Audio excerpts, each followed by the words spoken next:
warahmatullahi wabarakatuh. Kami dari kelompok 5 akan mempresentasikan mengenai materi prosedur kompilasi dan review. Adapun anggota kelompok 5 itu terdiri dari saya pribadi, Devi Novianti, dan rekan saya Teh Pipit Kusmiati. Materi yang pertama akan disampaikan oleh saya. Di sini ada prosedur kompilasi dan review. Tujuan review sangat berbeda dengan tujuan kompilasi. Hasil review yang dilaksanakan melalui prosedur permintaan keterangan dan analisis harus menjadi dasar memadai bagi akuntan untuk memberikan keyakinan terbatas bahwa tidak ada modifikasi material yang harus dilakukan atas laporan keuangan. Sedangkan dalam suatu kompilasi, akuntan tidak memberikan keyakinan seperti itu. Tujuan review juga sangat berbeda dengan tujuan audit atas laporan keuangan yang dilaksanakan sesuai dengan standar auditing yang ditetapkan oleh IAI atau Ikatan Akuntan Indonesia. Tujuan audit adalah untuk memberikan dasar memadai untuk menyatakan suatu pendapat mengenai laporan keuangan secara keseluruhan. Lalu ada jasa kompilasi. Jasa kompilasi sendiri merupakan jasa penyusunan laporan keuangan yang berdasarkan dengan dokumen transaksi dan dokumen lain yang terkait dengan keuangan perusahaan, sehingga menjadi laporan keuangan yang utuh dan lengkap sesuai dengan standar akuntansi keuangan yang berterima umum. Tujuan dari jasa kompilasi merupakan menyajikan suatu laporan keuangan bukan untuk memberikan keyakinan tertentu. Laporan ini biasanya digunakan oleh manajemen untuk urusan internal, meskipun dapat juga diberikan kepada pengguna eksternal. Tetapi, akuntan publik tidak perlu menjadi independen dalam melakukan kompilasi dan laporan keuangan tersebut dapat diterbitkan tanpa adanya penjelasan tambahan. Sebuah penugasan untuk jasa kompilasi didefinisikan dalam PSAR sebagai salah satu hal yang dipersiapkan akuntan saat membuat dan menyajikan laporan keuangan kepada klien atau pihak ketiga tanpa memberikan asuransi dari akuntan publik tentang laporan tersebut. Suatu kompilasi terbatas pada penyajian informasi dalam bentuk laporan keuangan yang merupakan representasi manajemen atau pemilik. Ketika akuntan menyampaikan laporan keuangan yang dimaksudkan untuk digunakan oleh pihak ketiga, mereka diwajibkan mengeluarkan laporan kompilasi yang menyertai laporan. Akuntan tidak diizinkan menyiapkan dan menyajikan laporan keuangan untuk klien yang menyerahkan laporan tersebut kepada pengguna eksternal tanpa memenuhi persyaratan penugasan kompilasi, termasuk penerbitan laporan kompilasi. Ketika akuntan tidak menginginkan laporan tersebut digunakan oleh pihak ketiga, mereka tidak wajib mengeluarkan laporan kompilasi, asalkan mereka telah mendokumentasikan dalam surat penugasan, pemahaman mengenai jasa yang akan dilakukan, dan pembatasan bahwa laporan keuangan ditujukan hanya bagi manajemen. Kompilasi yang menghapus seluruh pengungkapan. Contoh soal kasusnya, itu seorang auditor telah melakukan kompilasi pada PT Wasito Prima tanggal 31 Desember 2007, serta laporan laba rugi, laporan perubahan ekuitas, dan laporan aliran kas yang berkaitan untuk tahun yang berakhir tanggal tersebut sesuai dengan pernyataan standar jasa akuntansi dan review yang ditetapkan oleh Institut Akuntan Publik Indonesia. Suatu kompilasi terbatas pada penyajian informasi dalam bentuk laporan keuangan yang merupakan representasi manajemen atau pemilik, auditor tidak melakukan audit atau telaah terhadap laporan keuangan terlampir tersebut dan tidak menyatakan pendapat atau bentuk keyakinan lain atas laporan keuangan tersebut. Manajemen memutuskan untuk tidak memasukkan hampir semua pengungkapan material yang diharuskan oleh prinsip akuntansi yang berlaku umum di Indonesia. Jika pengungkapan yang tidak dimasukkan tersebut disajikan dalam laporan keuangan, mungkin hal tersebut dapat mempengaruhi kesimpulan para pemakai laporan keuangan tentang posisi keuangan, hasil usaha, dan arus kas perusahaan. Lalu, dalam penugasan kompilasi, seorang akuntan harus menjalankan prosedur.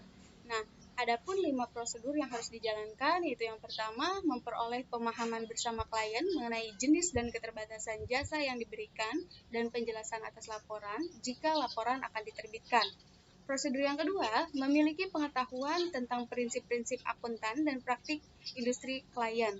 Lalu prosedur yang ketiga, memahami klien, termasuk sifat transaksi bisnisnya seperti apa, pencatatan akuntansinya bagaimana, dan misi laporan keuangan tersebut.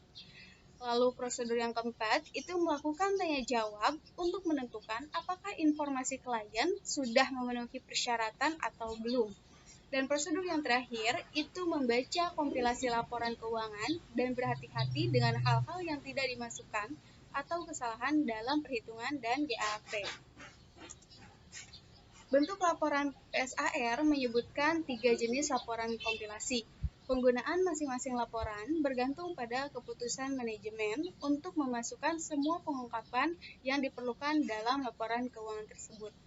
Yang pertama itu ada laporan kompilasi dengan pengungkapan penuh. Kompilasi jenis ini membutuhkan pengungkapan sesuai dengan GAAP.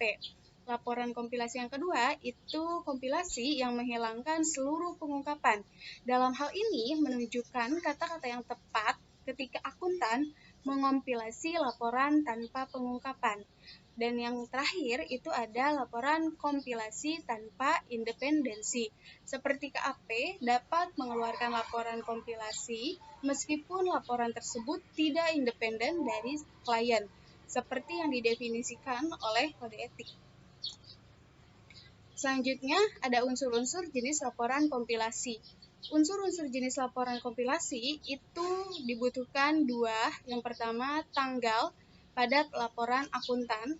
Nah, tanggal ini merupakan tanggal penyelesaian kompilasi. Lalu yang kedua itu ada unsur setiap halaman laporan keuangan yang dikompilasi oleh seorang akuntan harus menyatakan lihat kompilasi laporan akuntan.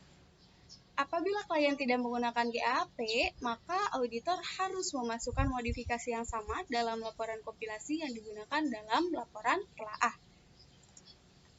Lalu materi selanjutnya yaitu mengenai jasa review. Review sendiri merupakan jasa yang memungkinkan praktisi akuntansi dalam memberikan pernyataan tentang dasar prosedur, namun tidak memerlukan bukti secara keseluruhan seperti jasa audit.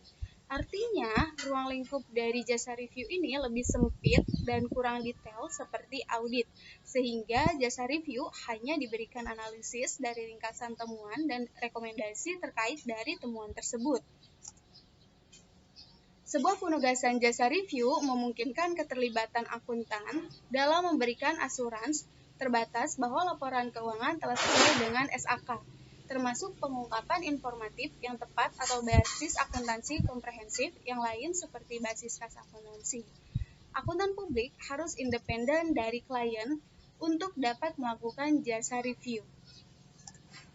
Lalu ada prosedur yang disarankan pada jasa review. PSAR merekomendasikan prosedur berikut untuk suatu jasa review. Yang pertama itu memperoleh pengetahuan tentang prinsip-prinsip akuntansi dan praktik industri klien. Lalu yang kedua, memperoleh pemahaman mengenai klien.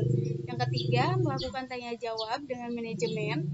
Yang keempat, melakukan prosedur analitis. Dan yang terakhir, itu mendapatkan surat representasi.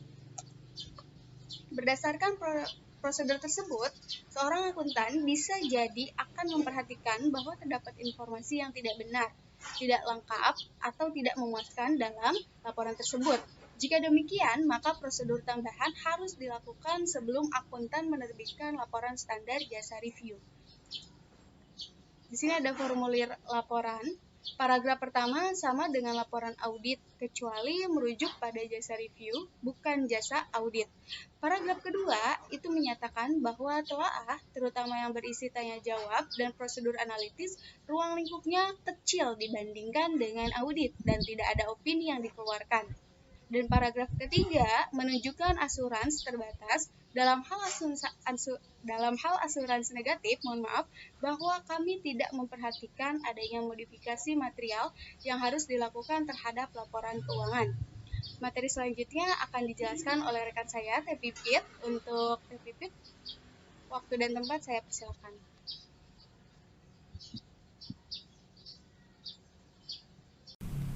Bismillahirrahmanirrahim. Sebelumnya saya mengucapkan terima kasih kepada rekan saya Devi Nopianti yang telah memaparkan materi.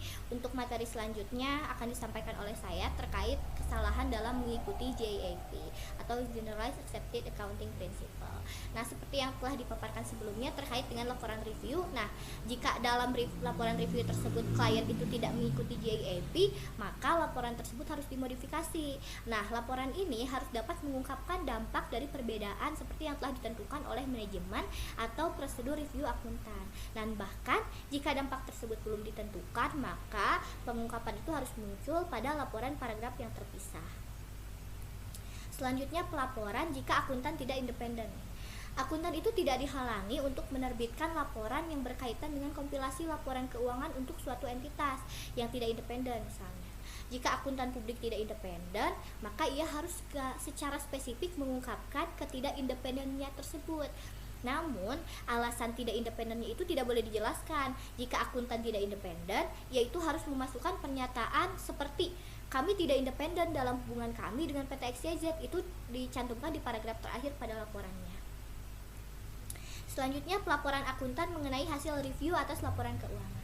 Nah, di sini laporan keuangan yang direview oleh akuntan itu harus disertai dengan laporan akuntan yang menyatakan bahwa review itu dilaksanakan sesuai dengan standar jasa akuntansi dan review yang ditetapkan Ikatan Akuntan Indonesia.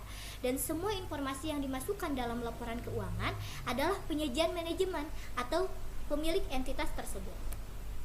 Selanjutnya, review terutama mencakup permintaan keterangan kepada para pejabat penting perusahaan dan prosedur analitik yang diterapkan terhadap data keuangan. Dan lingkup review itu jauh lebih sempit dibandingkan dengan lingkup audit yang tujuannya untuk menyatakan pendapat atas laporan keuangan secara keseluruhan. Dan dengan demikian tidak dinyatakan pendapat semacam itu dalam suatu review.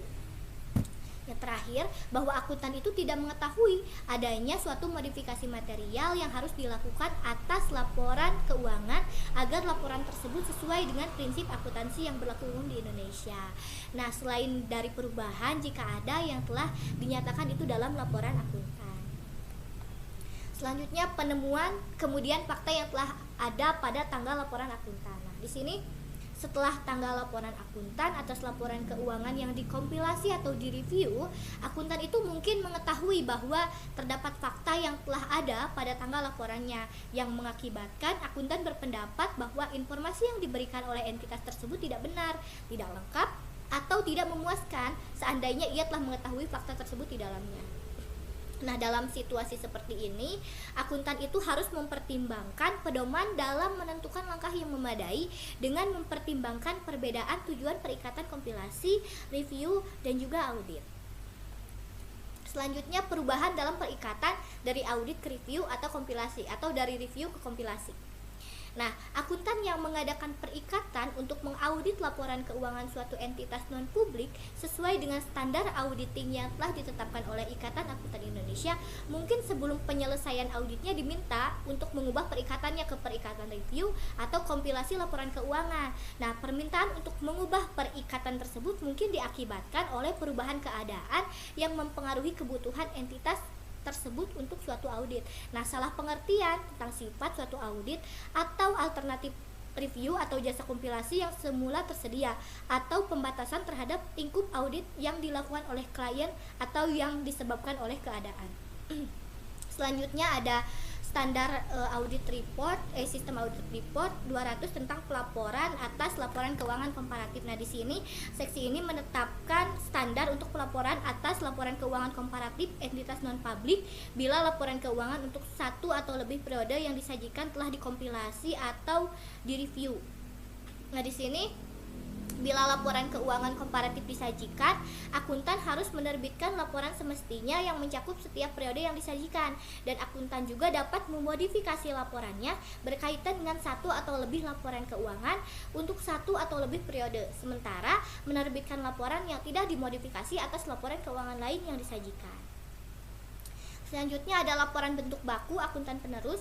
Nah, di sini akuntan penerus yang melaksanakan kompilasi atas laporan keuangan periode sekarang dan yang sebelumnya telah mereview laporan keuangan satu periode atau lebih harus melaporkan yang pertama, yaitu harus menerbitkan laporan kompilasi atas laporan keuangan periode sekarang yang mencakup penjelasan tentang tanggung jawab yang dipikulnya atas laporan keuangan periode sebelumnya, dan juga menerbitkan laporan kompilasi atas laporan keuangan periode sekarang yang mencakup penjelasan tentang tanggung tanggung jawab yang dipikulnya atas laporan keuangan periode sebelumnya.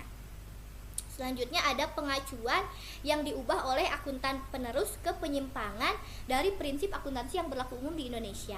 Nah, di sini dalam perikatannya yang sekarang, akuntan itu harus waspada terhadap adanya keadaan atau peristiwa yang dapat berdampak terhadap laporan keuangan periode sebelumnya yang disajikan. Nah, termasuk kecukupan pengungkapan informatif. Nah, di sini akuntan harus mempertimbangkan dampak keadaan atau peristiwa yang diketahuinya terhadap laporannya atas laporan keuangan periode sebelumnya. Nah, di sini bila ternyata laporan akuntan atas laporan keuangan sebelumnya berisi suatu pengacuan yang diubah dari penyimpangan prinsip akuntansi yang berlaku umum di Indonesia, nah laporannya itu harus mencantumkan paragraf penjelasan terpisah yang menunjukkan kayak tanggal laporan akuntan sebelumnya, keadaan atau peristiwa yang menyebabkan pengacuan itu harus diubah, dan juga jika berlaku bahwa laporan keuangan periode sebelumnya itu telah diubah. Selanjutnya, laporan kompilasi atau review akuntan pendahulu itu tidak disajikan.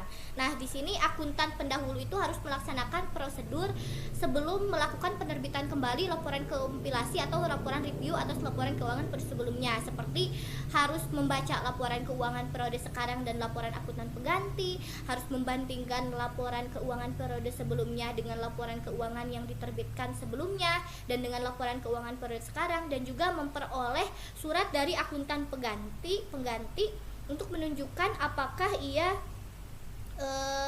mengetahui masalah yang menuntut pendapatnya itu dapat berdampak material terhadap laporan keuangan, termasuk pengungkapannya yang dilaporkan oleh akuntan pendahulu.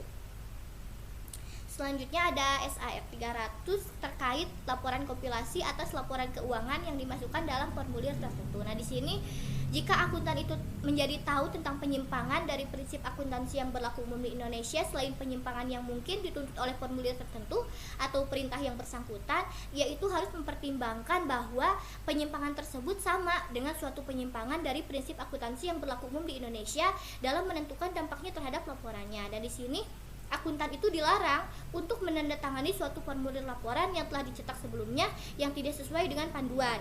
Nah, dalam situasi semacam ini, akuntan itu harus menambahkan laporan semestinya terhadap formulir tertentu tersebut.